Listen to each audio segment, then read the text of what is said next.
CBS 광장 5월 가정의 달 기획 한국교회 다음 세대를 생각한다. 오늘은 첫 번째 순서로 교회의 본질 회복을 통해 젊은 성도들을 다시 교회로 이끌고 있는 베이직 교회 얘기를 살펴봅니다. 베이직 교회 담임을 맡고 계신 조정민 목사님 모셨습니다. 목사님 안녕하세요. 안녕하세요. 예. 네.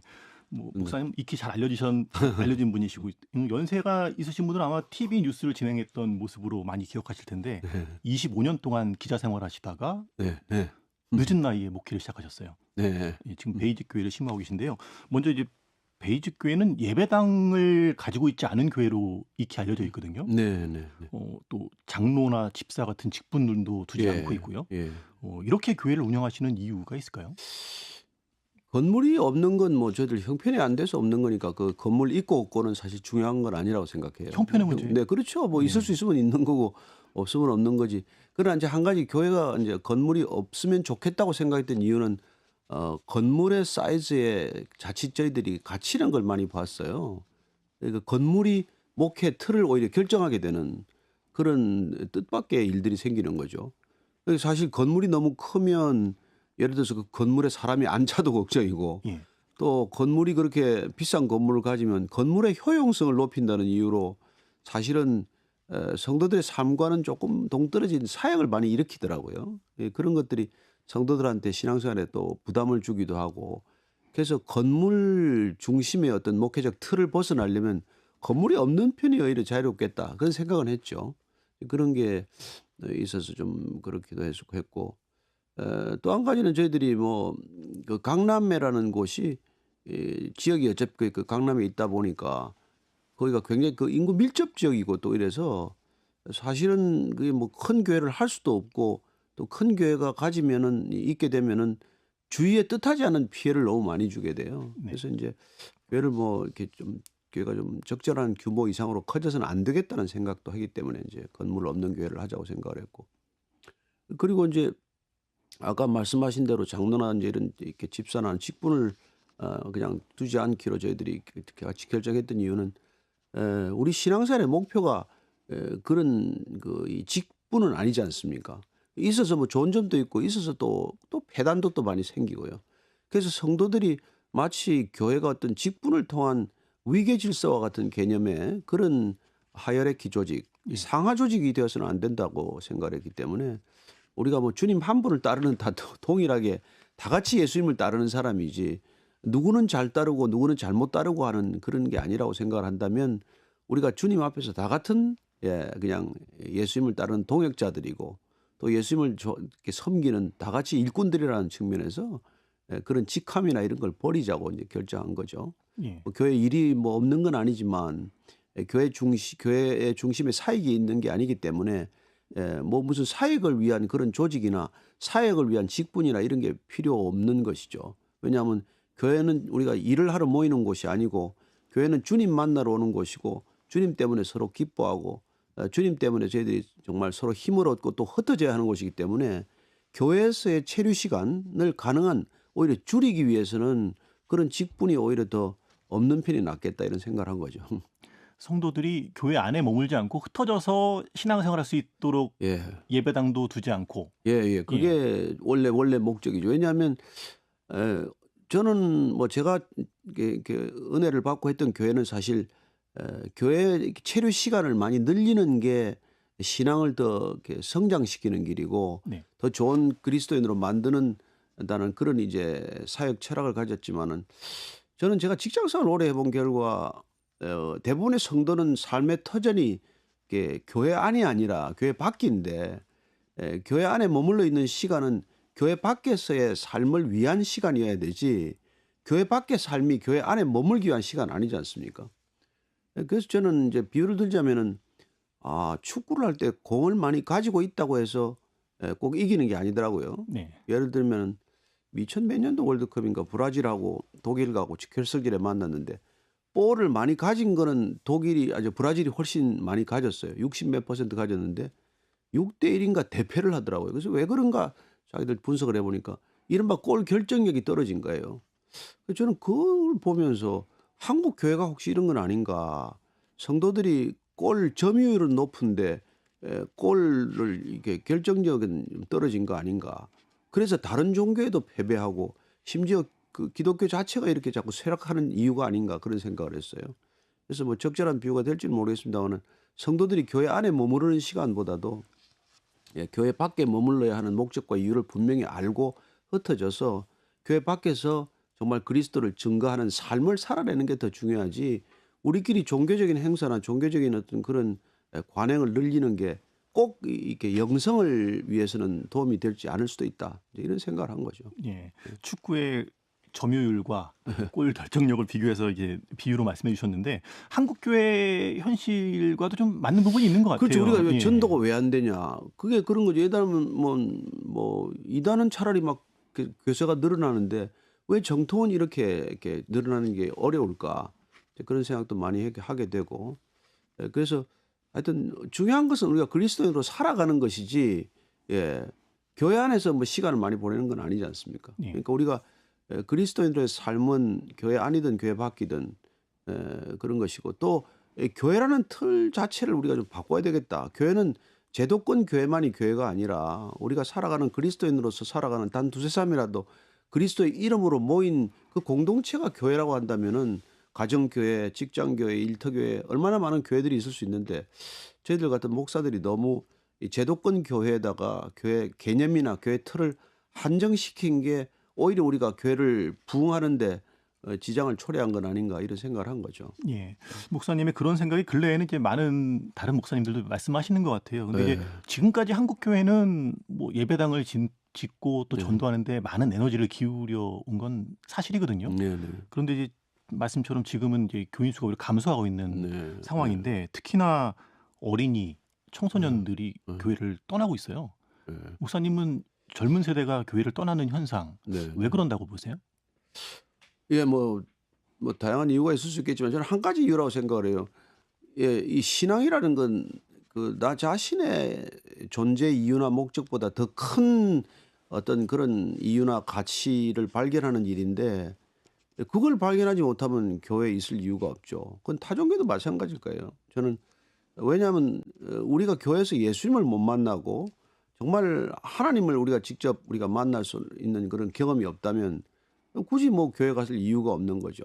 예, 우리가 하나님을 만난다, 예수님을 만난다, 주님이라고 부른다 하는 이 모든 신앙의 핵심은 나라고 하는 존재의 가치보다도 더 큰 가치에 내가 종속되는 것, 기꺼이 종속되는 것을 말하고 그걸 우리가 뭐 달리 이렇게 사도 바울식으로 표현하면 나는 죽고 내 안에 그리스도가 사는 것을 경험하는 것, 거듭나는 것을 경험하는 것 그런 경험이 있으면 교회를 떠날 이유가 하나도 없어요. 근데 교회 와서 거듭나기는커녕 세상보다 더 못한 그런 모습들을 보이면 젊은 세대는 절대로 거기에 머물러 있거나 찾아올 이유가 없죠. 저는 그래서 떠나는 현상의 책임은 우리와 같은 기존 뭐 어떻게 보면 뭐 목회자들한테 있는 거고 기존 교회 리더십에 있는 것이지 젊은이들한테 그 책임은 뭐 저는 뭐 있다고 생각하지 않습니다. 예. 우리가 젊은이들이 도전할 만한 목적을 주지 못했고 정말 예수님을 제대로 소개하지 못했고 제대로 복음적 가치를 우리가 살아내지 못했기 때문에 자연스럽게 떠난 거라고 보지 뭐 그 사람들이 잘못됐다고 생각할 수는 없는 거죠. 예. 말씀처럼 이제 이 기성 교회를 떠나는 청년들이 있는 반면에 한쪽에서는 청년들이 많이 모이는 교회들이 곳곳에 있어요. 있죠. 베이직 교회도 대표적인 교회 중에 한 곳인데. 뭐 대표까지는 아니고 조금씩 오긴 옵니다. 오는데 저는 뭐 그게 다 뭐 누구 때문에 오는 건 아니고 거기에 정말 첫째는 복음이 있기 때문에 저는 올 것이라고 생각으로 두 번째는 정말 이렇게 뭐 겉보기의 사랑이 아니라 정말 그리스도의 사랑이 있으면 그건 반드시 사람을 이끄는 힘이라고 생각을 해요. 그리고 정말 그게 생명인가? 생명이 있는 곳에서는 반드시 뭐 이렇게 물고기가 모이듯 이렇게 우리가 뭐 증류수에 물고기가 살지 않고 일반 뭐 이게 수돗물에 생물이 살 수 없지만 생수 안에는 반드시 생명체가 이렇게 살아가듯이 거기 안에 생명이 있냐, 사랑이 있냐, 복음이 있냐? 그러면 그건 어떤 교회, 어떤 교단과 관계없이 그 사람이 모인다고 생각을 해요. 물론 조심해야 될 거는 가짜도 사랑처럼 보이면 모입니다. 저는 이단이 그런 힘이라고 생각을 해요. 이단은 처음에 보면 정말 사랑하는 것 같지 않아요. 나중에는 그게 다 돈이요.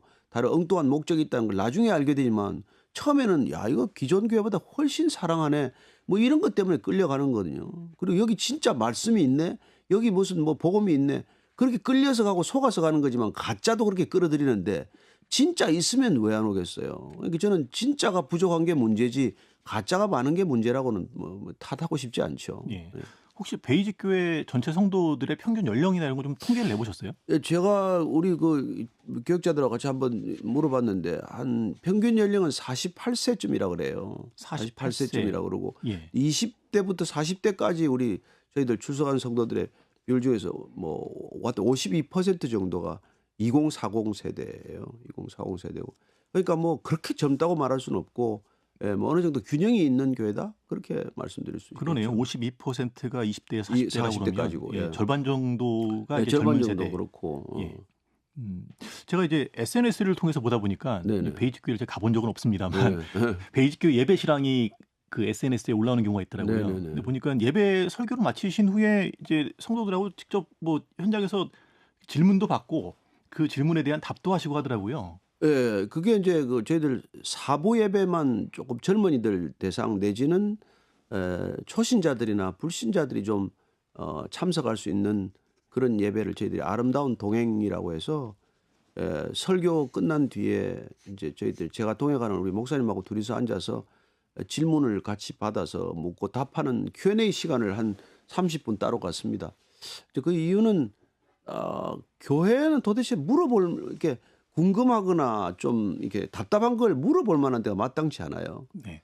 예, 그래서 이제 그런 것들을 좀 툭 터놓고 물어볼 수 있도록 했으면 좋겠다는 거고 또 사실은 이걸 제가 뭐 굉장히 오래전부터 했었는데 왜 뭐 이렇게 타 종교에서는 그런 이 Q&A가 많은 사람들이 그렇게 열광적으로 그걸 그 사람들이 흡인력이 있는데 왜 우리는 그런 질문도 못하게 이렇게 못하는 그런 분위기인가. 그런 것 때문에 사실은 좀 위험을 무릅쓰고 한 거죠. 그래서 그 Q&A는 절대로 안전하지 않습니다. 그게 현장에서 질문받고 현장에서 답변한다는 게 네. 사실은 뭐 자칫 잘못하면 그냥 뭐 이렇게 정말 굉장히 그 리스크가 커서 교리적으로나 신학적으로 조금만 문제가 되면은 아마 사방에 그냥 이렇게 지적을 받을 만한 그런 일이어서 조심스럽긴 하지만 저는 뭐 실수도 뭐 하나님 안에서 일어난 실수도 그냥 감싸 줄 거라고 생각을 하고 믿고 그냥 그런 일을 했는데 그게 오히려 젊은이들한테는 조금 신선한 뭐 이런 느낌도 주고 이게 예배라는 게 질문 답변도 가능하구나. 이제 이런 것들을 젊은이들에게 줌으로써 교회가 가지고 있는 어떤 그런 폐쇄성이나 어떤 그런 장벽이나 이런 것들을 좀 이렇게 낮췄다고 할까요? 그런 이제 효과를 거둔 거죠. 그래서 대부분 그 예배는 뭐 정말 2030 예. 정도가 70, 80%될 거예요. 예. 조금 전에 이제 다음 세대가 교회를 떠나는 이유를 네. 여쭤봤을 때 교회 안에서 예수님을 만나는 경험이 없기 때문이 아니겠느냐라고 네. 말씀하셨는데 네네. 이제 오랫동안 청년들을 만나서 청년들이 궁금해하는 바를 직접적으로 듣고 질문받고 또 네네. 답하시는 과정을 오랫동안 겪으셨으니까 네네. 지금 청년들의 고민 또 네. 지금 청년들이 왜 교회를 떠나는가에 대해서 좀 구체적인 내용들도 좀 그 쌓아놓고 계실 것 같은데 예. 예, 그 오랫동안 뭐 질문 답변하면서 느낀 것은 이 기존 제도권 교회에 대한 불신이나 불만이 굉장히 높구나 하는 걸 그 현장에서 많이 느끼게 돼요. 질문들을 보면 저희 교회에 대한 질문보다도 그게 이제 뭐 실시간으로 이렇게 중계가 되고 또 온라인으로 이렇게 참여할 수 있기 때문에 네. 뭐 해외에서도 심지어 참여하고 이렇기 때문에 그 자기가 출석하는 교회에 대한 불만이나 이런 것들을 이렇게 많이 질문을 해요. 근데 이제 그런 거 대부분에 보면은 이제 기존 교회가 가지고 있는 답답함을 이제 물어보는 거죠. 근데 그게 뭐냐면 대부분은 이제 교회가 사실은 사실 성경 외적인 것들 가지고 교회가 분란을 겪거나 이제 젊은이들에게는 답답해 보이는 것들이 너무 많다는 거죠. 그러니까 이제 성도들 간의 갈등이라든지 이제 교회 건축에 관한 불만이라든지 재정적인 뭐 사고라든지 이런 교회에서 일어나는 이 흔한 것들이 젊은이들이 보기에는 정말 이거 교회에서 이런 일만은 없어야 될 텐데 어떻게 이런 일이 세상처럼 일어나는가에 대한 실망이 너무 큰 거죠. 물론 뭐 그 젊은이들이 기대치가 너무 높아서 그렇다 그럴 수도 있겠지만 그러나 적어도 교회가 교회라면은 사실은 좀 있어서는 안 될 일들이 너무 많이 일어나고 그런 일들에 대해서 젊은이들은 훨씬 분노하고 훨씬 정말 이렇게 뭐랄까 포용성이 이렇게 떨어지는 거죠. 그러니까 그냥 우선은 떠나고 보는 것이고, 그래서 떠나는 게 뭐 그 사람들이 잘못돼서 떠나는 게 아니라 정말 교회가 있냐고 떠날 수도 있고, 네. 정말 복음이 간절해서 떠날 수도 있는 거죠. 정말 생수를 마시지 못해서 내가 여기서 있다가는 목말라 죽을 것 같아. 그래서 떠나는 사람도 있다고요. 그래서 우리가 떠나는 것 자체를 뭐 가난한 성도다 뭐라고 일방적으로 매도할 필요는 없고, 또 그래서도 안 되는 일이고, 왜 떠나는지를 심각하게 사실은 고민해야 되는 것이죠. 교회는 한 사람이 떠나도 떠나는 이유를 무겁게 생각해야 된다는 거죠. 옛날에 뭐 어디 삼성의 무슨 뭐 기업이 무슨 뭐 임원이 한 사람 떠났는데, 그날 뭐 회장인가 부회장이 전 임원을 다 불렀대요. 어떻게 이 삼성이라는 회사를 떠날 수가 있냐. 밤에 10시가 넘어서 전 임원을 불러가지고 이제 호통을 친 거죠. 예. 이 임원이 적어도 이 회사의 임원급이 떠나려면은 이 회사가 심각한 지금 어떤 위기 국면에 접어들었다는 위기의식이 있어야 된다. 왜 떠났는지 뭐 데려오라는 얘기가 아니라 우리가 떠나는 이유에 대해서 이렇게 참 철두철미하게 짚고 넘어가지 않으면 회사는 미래가 없다. 뭐 그런 얘기를 했다는 걸 전해 들었습니다만은, 사실 교회가 그 정도의 고민을 무겁게 생각해야 되는 거죠. 뭐 그 사람이 예수 때문에 순교를 했다면 모르겠습니다만은, 교회를 떠나는 일이 그냥 이어진다면은 이 교회가 아니라서 떠나는구나.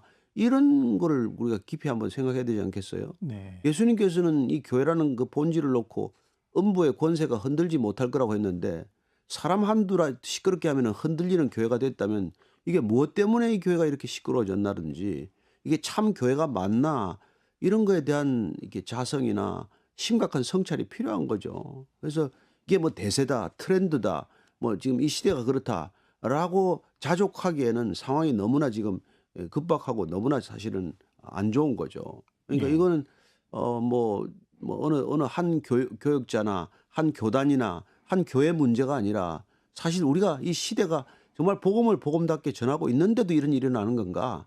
아니면 복음이라고 하는 근본적인 가치가 지금 훼손되었는가? 그런 거에서부터 시작을 해야 되는 거죠. 예. 하나님의 말씀, 신앙의 본질의 문제가 아니라 네. 교회가 보여주는 어떤 그 좋지 않은 모습들로 인해서 상처받고 네네네. 교회를 떠나는 청년들이 네. 많다는 얘기고. 그렇죠. 예. 근데 그러나 그럼에도 불구하고 우리가 더 근본적인 문제는, 예를 들어서 우리가 뭐 부부 간에도 싸울 때 뭐 때문에 싸우는 이유가 있지 않겠어요? 근데 근본적으로는 사랑이 식어서 싸우는데, 사랑이 식어서 싸운다고 말하지 않고 뭐 당신 월급이 작아서 내가 요새는 못 살겠다든지, 뭐 당신이 요새 퇴근하는 시간이 늦어서 내가 요새는 못 견디겠다든지, 이런 핑계를 가지고 싸운다면은 조금 더 우리가 문제의 뿌리를 들여다볼 필요가 있듯이, 이 교회에 이런저런 분란이 있거나 할 때 이 분란 때문에 떠난다기보다도 더 깊은 사랑이 부족하다든지, 정말 복음이 없다든지, 아니 정말 예수님이 이 교회는 머리가 아니고 사람이 머리라서 그런 건지, 그런 것에 대한 조금 더 깊은 이게 분석이 필요하다는 거죠. 예. 예. 신앙의 본질을 회복하는 것이 그렇죠. 중요하다. 그래서 예. 그게 뭐 이런 말씀입니다. 있으면 예. 웬만하면 견뎌지는데, 예. 소위 우리가 떠날 만한 이유보다도 은혜가 더 크면 안 떠나지 않겠어요? 근데 떠날 이유가 생겼지만 은혜도 부족하면 떠나는 거죠. 그러니까 예. 왜 이 교회는 지금 은혜가 없나? 이게 뭐 목사가 은혜가 없는 건가? 목사는 은혜 충만한데 성도가 없는 건가? 아니면 둘 다 없는 건가? 이런 정도는 우리가 한눈에 파악돼야 되는 거죠. 예. 그런 한국 교회의 모습을 좀 고민하신 내용을 담으신 것 같아요. 최근에 책을 내셨는데 교회 속 반그리스도인이라는 책을 네네네. 내셨어요. 먼저 이제 이 책 얘기를 잠깐 좀 들어보고 싶은데 네네네. 교회 속 반그리스도인이 책 제목이니까 먼저 그리스도인이 뭔지는 우리가 많이 알고 있지만 그래도 이 책에서 담고자 하는 참된 그리스도인의 모습은 어떤 상인가요? 뭐 그리스도인에 대해서는 의문점이 없죠. 예. 그리스도인이란 뭐 이렇게 처음으로 그리스도인이라는 얘기를 들은 건 우리가 잘 알대로 안디옥 교회에서 예. 안디옥 교회 그리스도인들을 보고 이제 부른 별칭이, 저들은 크리스찬이라고 부른 거 아닙니까? 크리스토스라는 불러. 근데 그러면은 그 사람들이 뭘 보고 그리스도인이라 그랬겠어요? 저 사람들 보니까 그리스도와 같은 사람들, 그리스도를 이렇게 드러내는 사람들 아니었겠어요? 그러니까 그리스도를 드러내는 사람들을 보고 불렀던 그 명칭이 우리에게까지 이어졌는데, 우리는 지금 이 시대에 그리스도인이라는 거 하나도 좋은 뜻으로 쓰이지 않는 그런 이게 의미가 변질되거나 훼손되고 말지 않았어요. 그런 이유는 왜냐하면 그리스도인이 아닌데 우리가 그리스도인인 척하고 살았기 때문에 세상에서는 그리스도인 아닌 사람들을 보고 그리스도인이 아니라고 말은 못하고 저들이 그리스도인이라고 자기 입으로 말하니까 저런 그리스도인이라면은 나는 그리스도인 될 이유가 없다. 저런 그리스도인들끼리 모여 있는 곳이라면 나는 저런 교회는 안 가겠다. 이런 지금 이게 일을 지금 버려놓은 거 아니겠어요? 그래서 나는 그렇다면 그들은 그리스도인이라고 불릴 수도 안 되지만 우리 자신이 그리스도인이 아니라 우리는 오히려 그리스도를 따르지 않는 반그리스도인 내지는 그리스도인들이 되고자 하는 사람들을 막아서는 반그리스도인들이 아닌가. 그렇다면 우리가 교회 안에 있기는 있지만 교회라는 제도권 속에서 몸을 두고 있지만 그리스도를 따르지 않기 때문에 그리스도인이 아니라 사실은 그리스도를 등지고 있는 반그리스도인이라는 것을 우리 자신이 알기만 한다면 조금 돌이키는 일, 회개하는 것도 훨씬 쉽지 않겠나. 예. 그런 뜻에서 쓴 책이에요. 말하자면 하나님과 교회를 욕되게 하는 그리스도인 예, 그렇죠. 이런 그러면 표현이군요. 반그리스도인은. 그리고 조금 더 깊은 의미로 보면 본인은 그리스도인이라고 철석같이 믿고 있지만 사실은 그리스도를 그리스도와 상관없이 사는 사람들이죠. 예. 근데 우리가 이제 그리스도인 할 때 교회 안에서 이제 그리스도인 또 비그리스도인이라는 말도 쓰잖아요.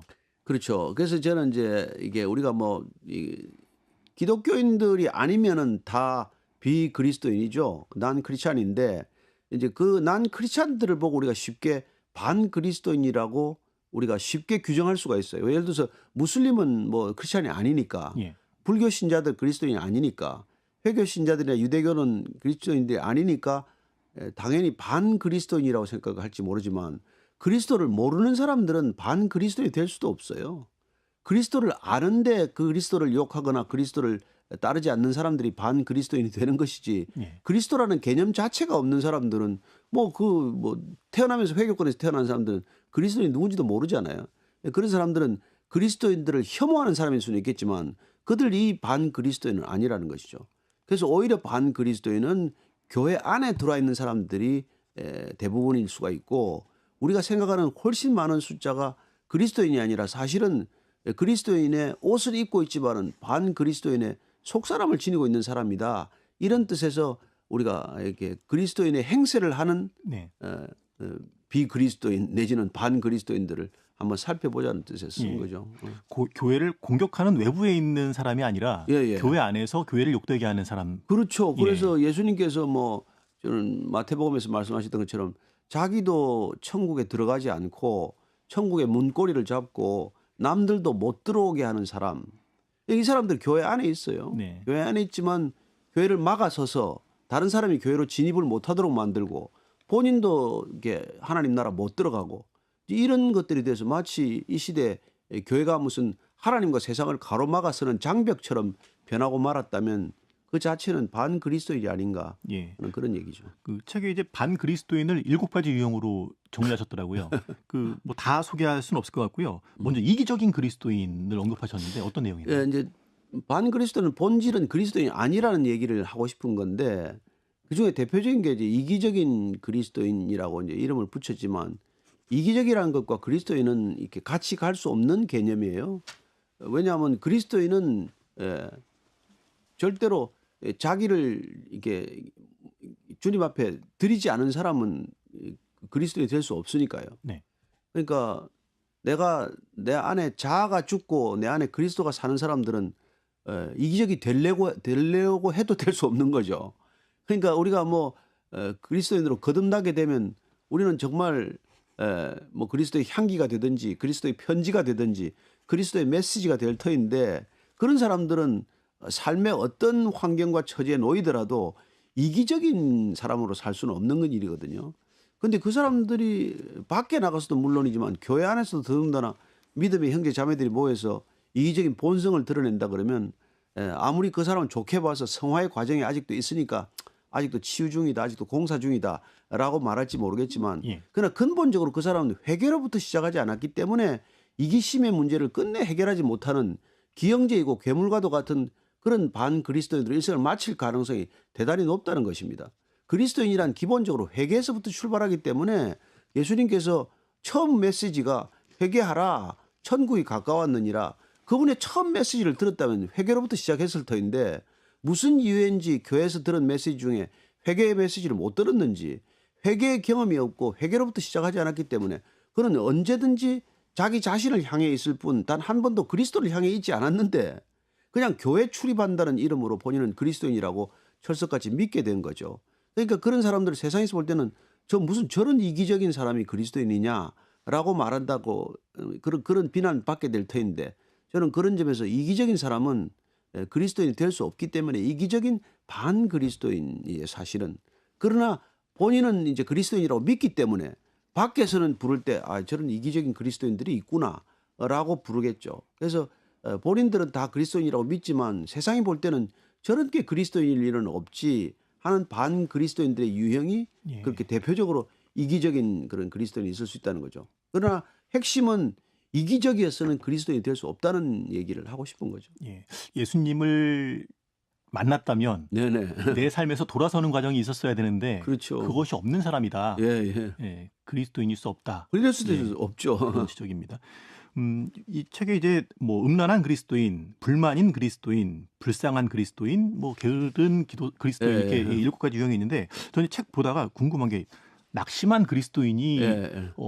반 그리스도인이라는 이제 좀 지적이 과격한 표현이고 좀 예. 그렇게 했지만 우리가 살다가 보면 낙심할 수 있죠. 그러나 낙심에 머물러 있을 수는 없다는 겁니다. 왜냐하면 우리 안에 그리스도께서 우리를 낙심케 하지 않고 또 우리를 갖다가 이렇게 낙심거나 뭐 좌절하거나 할 수 없기 때문에 우리 안에 정말 거듭난 성령이 계시다면 그분이 우리 안에 오셔서 우리를 이끌고 계신다면 우리가 낙심할 수 없는 있는 상황을 만나지 않는다는 뜻이 아니라 예. 어떤 어려움과 낙심케 하는 상황이 있더라도 우리를 다시 일어나 정말 걷게 하시지 주저앉아 있게 하지 않는다는 것이죠. 그래서 만약에 우리가 낙심해서 계속 주저앉아 있다면 그는 그리스도인일 수 없다. 그런 면에서 그는 본인이 그리스도인이 아니라 반그리스도인이라는 것을 자각해야 되는 거다.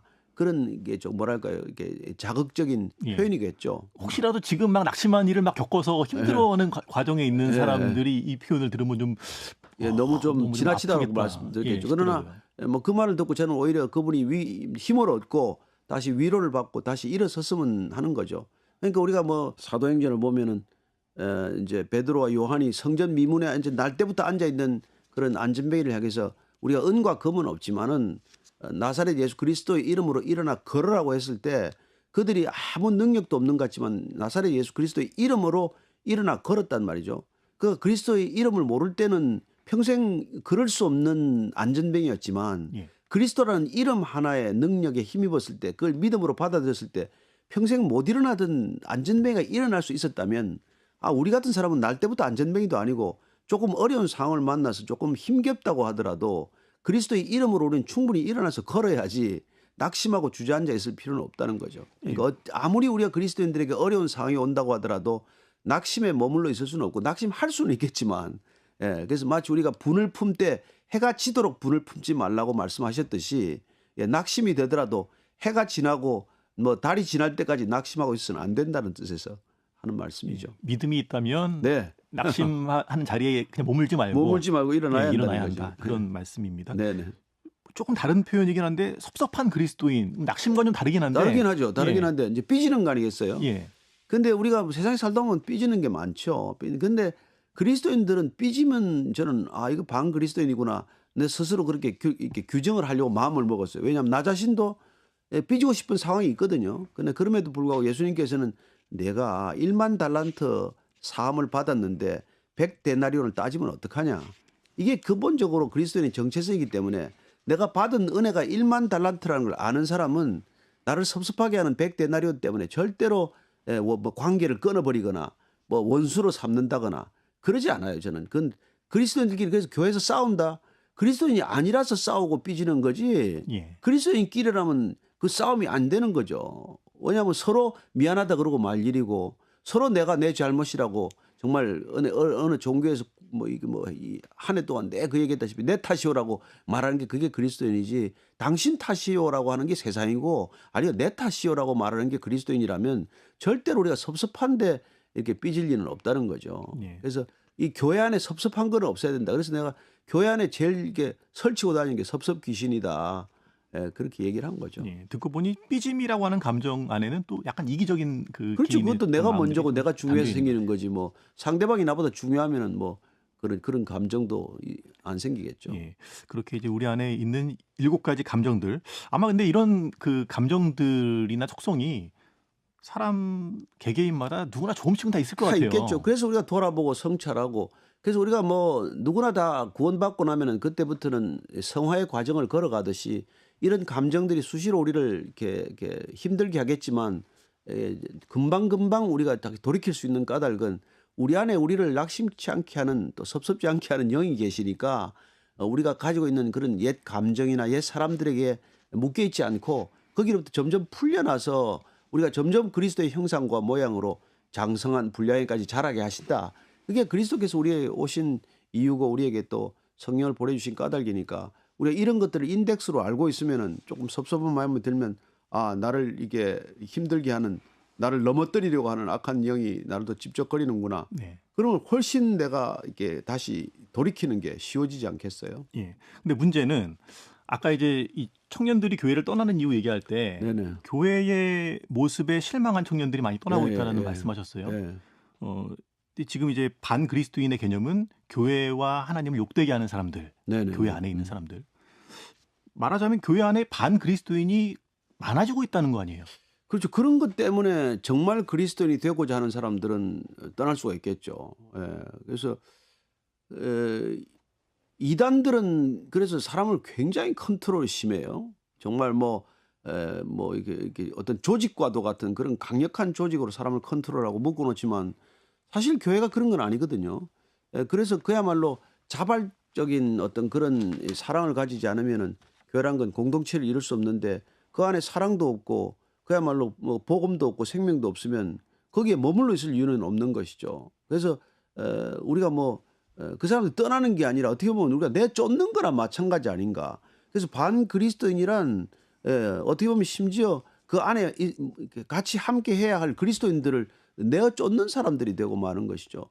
점점 교회는 반그리스도인들의 숫자가 늘어나고 예. 마치 우리가 그레시암의 법칙입니까? 악화가 양화를 구축하듯이 정말 이게 좋지 않은 반그리스도인들이 좋은 그리스도인들을 점점 밀어내는 그런 결과가 되고 그런 이게 교회 실상이 될 수가 있다는 거죠. 예. 우리 내면에 있는 반그리스도인적 기질을 좀 걷어내고 참 그리스도인으로 가야 될 텐데 네. 성도 개개인이 구체적으로 어떤 삶을 살아야 참 그리스도인의 모습으로 사는 저는 걸까요? 그건 100번 저는 답하더라도 본인이 성경을 가깝게 하는 방법이 없습니다. 우리가 성경. 예. 날마다 영의 양식을 먹어야 되는데 우리는 일주일에 한 번 이렇게 일주일에 한 번 설교 말씀 1시간 와서 예배드리고 듣는 거 그걸로는 절대로 부족해요. 그런데 우리는 그렇게 하면 마치 신앙이라도 그리스도인으로서 정체성을 유지할 수 있는 것처럼 이렇게 해놨거든요. 저는 그게 큰 화근이라고 생각을 해요. 우리가 육의 양식은 하루에 3번씩 먹으면서 영의 양식을 정말 그렇게 매일 먹지 않도록 한다는 건 말이 되지 않거든요. 그래서 날마다 성경을 먹지 않으면 예수님께서 나를 먹지 않고 나를 마시지 않으면 그리스도에 될 수 없다고 우리에게 말씀해 주셨기 때문에 나를 먹어라, 나를 마시라고 하는 그분을 날마다 먹지 않으면 우리는 그리스도의 사람이 될 수도 없고 그리스도의 영으로 살아갈 수 없는 사람인 거죠. 그러니까 우리가 교회를 다니냐 안 다니냐가 그리스도인의 본질을 결정하는 것이 아니라 내가 날마다 그분을 먹고 있냐 마시고 있냐가 나를 결정하는 것이고 먹고 마시는 게 단순히 우리가 육신의 무슨 살과 피가 아니라 그분이 하신 말씀이 곧 내가 내게 이런 말이 곧 영이요 생명이라고 말씀하셨기 때문에 그분의 영이요 생명이신 말씀을 우리가 날마다 먹으면 그러면 그리스도인의 모양과 형상이 드러나는 것이지 우리가 다른 사역을 열심히 해. 사역이야 여러분 구제나 무슨 이 선교 활동 이런 것들은 다른 종교도 훨씬 더 강하게 하고 있습니다. 그게 그리스도인의 정체성을 결정하지 않아요. 예. 그건 사역 중독자를 만들 가능성이 오히려 있을 뿐이죠. 성취에 대한 욕구를 더 불러일으킬 수도 있겠죠. 그러나 우리가 어떤 성취가 없어도 우리가 불안하지 않고 그분 안에서 안식할 수 있는 까닭은 그분이 우리 안에 계실 때만 가능한 일이고 그분이 우리 안에 계시는 방법이 곧 그분이 말씀으로 우리 안에 거하시는 것이죠. 그러니까 우리가 날마다 말씀을 가까이 하는 것, 날마다 말씀으로 시작하는 것, 날마다 저녁을 말씀으로 하루를 매듭하는 것, 그게 단순한 종교 생활이 아니라 그게 신앙의 힘이 되면 그러면 그분은 그리스도인으로 살아갈 수 있는 사람이지만 어떤 뭐 내가 꼭 교회에 속해야 된다든지 내가 무슨 교회 직분을 받아야 된다든지 나한테 정해진 어떤 사역이 있어야 된다든지 그런 것에서 자기 신앙의 정체성을 찾게 되면 그는 반드시 넘어지게 돼 있어요. 예. 오래 음. 못 갑니다. 그런데 한편으로는 한국 교회는 참 성경 공부를 열심히 하고 있지 않나 하는 성경 생각도 해보는데, 공부한다고 해서 예, 여러분 우리 대학교 때 보지만 공부 잘한다고 인격 좋은 사람이 많지도 않고 공부 잘한다고 지혜로운 사람도 많지 않아요. 그렇지 예, 않습니다. 그게 공부하고 성경을 먹는 거하고는 달라요. 공부는 지식적이요. 지식은 사람을 교만하게 만든다고 했습니다. 그러니까 날마다 성경을 먹는 것은 그건 공부하지 않아도 먹을 수 있는 거예요. 그래서 그 성경이 좀 개혁 개정이 어렵다. 예, 그러면 뭐 현대인의 성경도 있고 새번역도 있고 더 메시지도 있고 얼마든지 쉬운 번역의 성경을 여러 권 대조해서 보는 게 저는 성경 공부 잘못하다가 다 전부 이단한테 끌려가는 게 성경 공부예요. 성경 공부는 궁금한 거 다 명쾌하게 가르쳐줍니다. 명쾌하게 가르쳐 주는 게 오히려 더 위험해요. 성경은 명쾌하지 않습니다. 우리의 논리로 다 해석되지 않아요. 그걸 믿음으로 받아들이라고 먹으라고 하는 거지 우리의 논리로 이성으로 다 해석하라고 주는 게 아니거든요. 예, 근데 이단은 너무 명쾌하게 해석을 해요. 심지어 구원도 맨날 며칠 몇 시에 받았냐고 다 얘기합니다. 그렇지 않아요. 예. 예. 그래서 저는 성경 공부가 중요한 의미가 없는 게 아니라 성경 공부도 뭐 여력이 되고 하면 할 수 있겠지만 그러나 날마다 우리가 성경을 일정한 분량씩 읽는 것, 뭐 창세기부터 계시록까지 1년에 1독씩 하는 것, 하루에 또 뭐 두세 장씩 성경을 읽어내는 것, 그리고 또 조금 깊은 묵상을 위해서 한두 절 깊은 묵상의 주제를 가지고 생각하는 것, 그런 것들이 자기를 빚어가는 것, 영적인 영성의 이게 재원이 되는 거지 단순히 공부만 가지고도 되지 않고 예. 종교 생활 가지고는 더더구나 힘들다는 것이죠. 주일이나 뭐 수요 예배 이럴 때 아니고 이제 예. 평상시에 하루하루 살면서 매일 말씀을 그렇죠. 묵상하는 그렇죠. 거, 저는 예, 제가 아는 그것이 중요하다는 말씀이에요. 지금 뭐 유명한 작가가 한 분 계신데 교회는 잘 안 나와요. 1년에 몇 번 나오지도 않는데 그분 눈만 뜨면 성경 하루에 한 장씩 읽어요. 그걸 지금 30-40년 동안 하고 있습니다. 저는 그분 같은 뭐 그리스도인들도 많지 않다고 생각을 해요. 예, 비록 뭐 그런 종교적인 틀에서의 기독교성은 약할지 몰라도 저는 그분이 예수님하고 늘 동행하기 위해서 말씀을 가까이 하고 있고 그 말씀대로 살려고 애를 쓰는 걸 보면 어느 누구보다도 훌륭한 그리스도인이라고 생각하죠. 예. 한국 교회가 회개보다는 축복을 많이 강조했고, 또 이제 교회 밖에서 신앙생활을 해나가는 과정보다는 교회 공동체 안에 모여서 이제 신앙생활하는 것을 너무 강조해 왔다. 지금 그런 반성들이 많이 나오는 것 같아요. 그래서 지금 한국 교회가 위기에 처한 것이 아니냐라고 진단하시는 분들도 있고요. 목사님은 한국 교회가 회복하려면 교회가 어떤 변화를 보여야 된다고 생각하세요? 저는 뭐 이렇게 이제 거창하게 한국 교회가 변하려면 이런 것들은 제 주제 제가 뭐 감히 그런 얘기를 할 위인도 못 되고 저는 단 한 가지예요. 예, 에, 교회는 예수님을 만난 한 사람으로부터 시작이 돼요. 단 두세 사람이라도 그리스도가 함께하는 사람들의 모임이 교회예요. 예. 교회는 절대로 뭐 제도나 건물이 아니라는 걸 우리가 자꾸 얘기하면서도 자꾸 건물이나 제도나 교단이나 교파나 이런 것들을 우리가 너무 쉽게 그 교회에 이렇게 정의를 내주고 마는데 교회는 그리스도를 만난 사람들이에요. 그리스도를 같이 함께 예배하는 사람들이라고요. 그러니까 그 단 두세 사람이라도 그리스도의 이름으로 정말 만나서 서로 사랑하고 세상과 다른 가치관을 가지고 세상과 구별된 삶을 살아가는 사람들이 교회이기 때문에 그런 사람들이 점점 늘어나는 게 교회 부흥이지 어떤 제도권 교회가 뭐 출석하고 출입하고 하는 사람들의 숫자가 늘어나는 건 절대로 저는 그걸 부흥으로 착각해서는 안 된다는 거죠. 그런 것 교회 성장이라고 하지만 그건 이름이 뭐 성장일 수는 있겠죠. 기업이 해마다 뭐 목표를 가지고 성장하듯이 성장할 수는 있겠지만 그게 진정한 리바이벌은 아니라 리바이벌은 죽은 사람 살아나는 거예요. 사망에서 생명으로 옮기는 겁니다. 그게 리바이벌이고 그게 참된 부흥이지 무슨 사람이 늘어나는 거 백화점 부흥했다고 우리는 얘기하잖아요. 예, 아무리 뭐 큰 백화점을 지었다고 해서 백화점이 부흥했다고 말하지 않듯이 저는 교회 사람이 늘어나는 것 그건 부흥의 한 사인이 될 수도 있지만 진정한 부흥이 아닐 수도 있기 때문에 언제나 부흥은 한 그리스도를 만난 사람으로부터 시작돼야 되고 한 사람의 가치에 집중해야 되는 것이죠. 그래서 한 사람의 가치에 우리가 집중하고 놓치지 않으려면 뭐 꼭 작아야 된다라는 게 답은 아니지만 서로 간에 서로를 알고 서로 사랑할 수 있는 그런 공동체에서부터 시작이 돼야 된다는 거죠. 그러니까 뭐 한국 교회가 바뀐다 큰 얘기할 것도 없어요. 그건 뭐 어디선가 그런 조용한 참 교회가 자꾸 이렇게 죽순처럼 이렇게 무성하게 솟아나면 되는 거죠. 예. 교회의 크기가 중요한 것이 아니라 예. 한 사람 한 사람 그 그렇죠. 공동체에 모여 있는 예. 사람들을 예수 만난 예. 사람이 중요한 거지. 예수 못 만난 사람이 뭐 몇천 명이 모여 있으면 뭐 하겠어요. 예. 그 목사님 개인의 경험을 좀 들어보고 싶은데요. 예. 우리 앞에 이제 반그리스도인에 대한 얘기 나눴잖아요. 네네.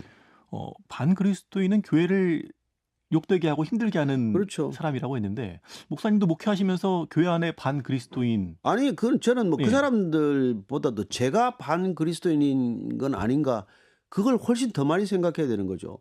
제가 매일 설교합니다. 저는 거의 교회에 시간을 다 보내요.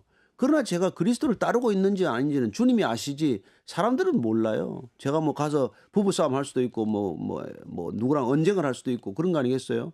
그러니까 제가 저 사람이 반그리스도인인가 아닌가는 저는 중요하지 않아요. 그건 주님이 계산할 일이고 예. 내 눈에 반그리스도인 같아도 주님 보시기에는 진짜 그리스도인일 수도 있고 그래서 그건 저는 평가하고 싶지 않고 다만 내가 정말 진짜 그리스도인으로 살고 있나 내가 목사로 살고 있나 이게 중요한 게 아니라 나는 정말 주님을 사랑하고 있으며 나 자신보다도 주님을 내가 더 사랑하는가 그리고 내가 주님을 정말 제대로 따라가고 있는가 그게 중요할 뿐이에요. 예. 그래도 목회하시다 보면은 그 사람들 때문에 힘드신 일이 있을 거 아니에요. 그거는 여러분 직장은 안 힘듭니까? 직장이 더 힘들었어요.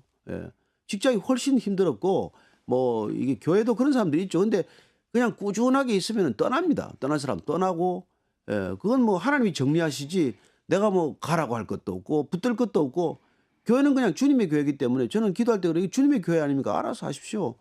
주님이 아니면 뭐 사람 정리하시고 보낼 사람 보내시고 주님 또 부를 사람 있으면 여기 또 불러 넣으시고 뭐 그렇게 기도하면 되는 것이지 뭐 저 사람 떠나게 해달라고 기도할 것도 없고 저 사람 안 떠나게 해달라고 기도할 거 하나도 없어요. 교회는 내 교회 아닙니다.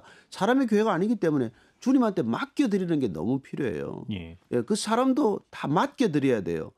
내가 사람을 컨트롤하는 건 회사입니다. 내가 돈 주고 월급 주고 내가 뭐 회사 경영하는 거니까. 그러나 성도는 어느 누구도 내 성도가 아니에요. 어떤 단 한 사람도 다 주님의 성도일 뿐이지. 주님이 알아서 하시는 거예요. 예. 앞서서 이제 말씀의 중요성 강조하셨어요. 네네. 근데 이제 베이직 교회는 말씀 중심 교회 네. 또 흩어지는 교회를 표방하고 있어요. 이거를 이제 무별 교회라고 표현하던데 이게 어떤 거죠? 근데 저는 교회는 뭐 말씀을 중시한다. 그건 어떤 교회든지 다 그래요. 말씀 다. 근데 말씀을 중시하는 거를 거기 한 가지에 집중하려고 본질에 집중하려면 가지를 다 쳐내야 됩니다. 사역을 줄여야 돼요. 일을 덜 해야 됩니다. 일이 없어서가 아니라 일을 쳐내지 않기 때문에 본질에 집중할 수 없는 거죠. 사탄이 하는 가장 중요한 이 전략이 뭐냐면 바쁘게 하고 급하게 해서 중요한 일을 본질을 놓치게 하는 거 아닙니까? 일이 많아지면 본질에 집중할 수 없어요. 교회가 너무 많은 일을 뭐 하려고 하면 큰일 나는 거죠. 이런 세상이 하는 거예요. 세상에 나가서 일하는 겁니다. 세상에 나가서 그리스도인들이 그리스도인의 방식으로 일하는 게 세상이 되는 것이지 우리는 뭐 가정하고 교회는 일하려고 모이는 곳이 아니에요. 우리가 나는 집에 오늘 저녁에 여기 뭐 방송 끝나면 집으로 가야 되겠지만 집으로 내가 일하러 가지 않습니다. 거기 가면 일이 없는 건 아니겠지만 그냥 사랑하는 사람이 있어서 가는 거고 가족이 있어서 가는 것 뿐이에요. 교회도 마찬가지입니다. 교회 사역하러 오는 사람은 그건 교회 잘못 본질을 벗어난 거죠. 교회는 사랑하는 사람이 있고 그리스도의 사랑이 있고 거기 예배가 있기 때문에 가는 거예요. 그래서 교회가 전혀 부담이어서는 안 되는 거죠. 교회는 기쁨이라 돼요. 가정이 기쁨이어야 하듯이 교회는 기뻐해야 할 것 아니겠어요? 예. 그래서 저는 뭐 안 싸우고 기쁘게 재미나게만 시간을 보내도 사람이 모일 터인데 뭐 때문에 그렇게 사람을 자꾸 떠나게 만드나 이런 답답함이 있죠. 예. 그래서 채택하신 목회 방식이 무별 그래서 교회. 무별인데 예. 그 무별은 뭐냐면 아니 이제 뭐 원래 처음에는 이제 아브라함을 불러서 밖에 보이면서 야 무별을 보라 내 자손이 저렇게 많아질 것이다. 하나님께서 택하신 백성들의 숫자는 그렇게 늘어난다는 거예요. 그러니까 무별이 되는 건 마땅한 거고 그 무별 교회를 또 우리에게 보여주신 그림이 마태복음 28장 마지막 주님의 말씀 대위임 명령도 가라 가서 모든 족속으로 제자를 삼으라고 말씀하지 않으셨습니까? 그래서 우리가 흩어지는 건 그건 주님께서 그리스도인의 참된 정체성이에요. 내게로 오라. 예. 오라고 부르셨지만 때가 되면 보내는 거란 말이에요. 제자로 부르셨다가 사도로 보내는 것 아닙니까?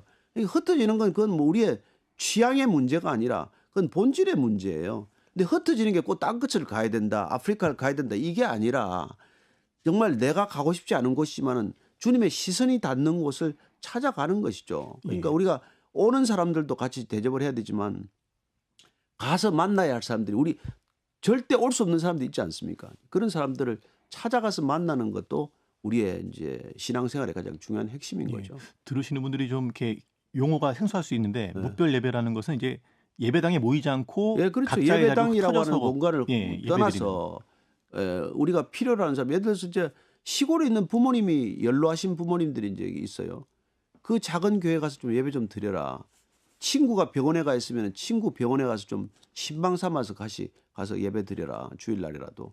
그런 어떻게 보면 주님의 사랑이 필요한 곳에 가서 그곳에서 말씀을 같이 나누고 같이 예배를 드리면 아주 소박한 예배고 예배 같지도 않은 예배겠지만 주님이 얼마나 기뻐하시는 예배로 받으실지 모른다는 얘기를 하는 거죠. 예. 우리가 지금 다음 세대가 줄어드는 교회 현실 네. 얘기하다 여기까지 왔는데요. 네네. 다음 세대 회복을 위해서 우리가 지금 뭘 하면 좋을지 목사님 가지고 계신 생각을 그래서 좀 저는 들어보고 싶어요. 그렇습니다. 저는 항상 우리는 답은 다 있어요. 성경에 다 있습니다. 우리는 전략이 필요한 사람들이 아니에요. 우리는 본질로 돌아가는 게 필요한 사람들이지 뭘 하기 위해서 뭐 3가지 전략, 핵심 전략 7가지 이런 게 필요한 사람들이 아니에요. 아니 집에 아이가 가출하려고 하는데 아이들을 집에 붙들어주는 3가지 전략이 필요합니까? 아이를 사랑하면 되는 거예요. 애 말 들어주고 애가 무슨 고민하는지 귀를 기울여주고 그 애 한번 안아주고 애 한번 맛있는 거 사달라는 거 사주면 되는지 그게 뭐 애를 집에 가정에 붙들어 두기 위해서 무슨 7가지 전략이 필요합니까? 3가지 핵심 전술이 필요합니까?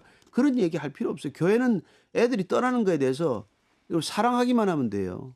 사랑이 부족해서 다 나타나는 현상이지 다른 이유 아닙니다. 예. 그러니까 우리가 정말 사랑이 없구나. 그걸 통회하고 그걸 정말 밤새 회개 기도해야 될 일이지 모여서 세미나 할 일이 아니에요. 끝으로요. 네. 우리가 반 그리스도인이 아니라 참 그리스도인이 돼야 되겠죠. 네. 참 그리스도인이 되고자 하는 우리 청취자들에게 네.